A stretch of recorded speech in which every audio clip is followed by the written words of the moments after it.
What would you do if someone destroyed everything you built? Just because they thought it looked ugly? Well, that's exactly what happened to me when HOA Karen bulldozed my barn. But what rose from the ashes shocked everyone, including her. I had lived on this land for over 20 years. My barn wasn't just wood and nails, and it held memories.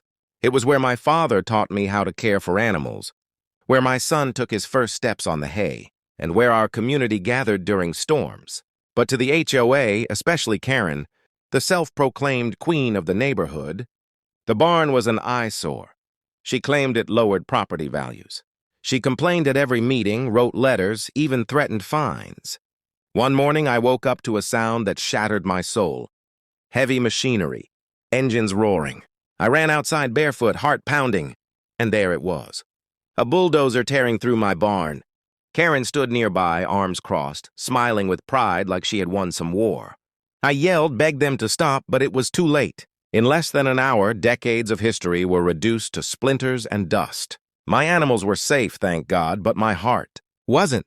I remember standing in the wreckage with tears streaming down my face, while Karen said coldly, "Now the neighborhood looks better."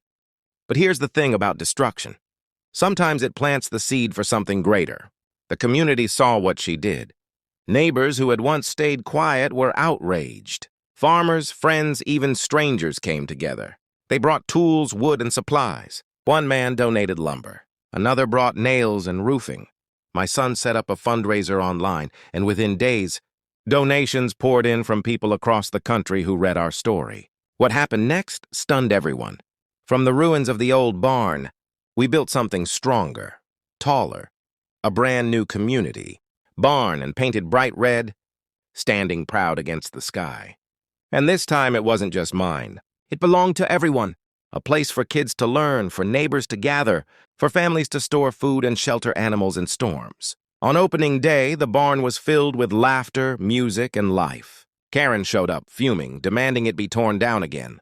But this time, the judge himself stepped in. The barn had been built legally, funded by the community, and blessed as a historic landmark. Karen's power was gone. The best part?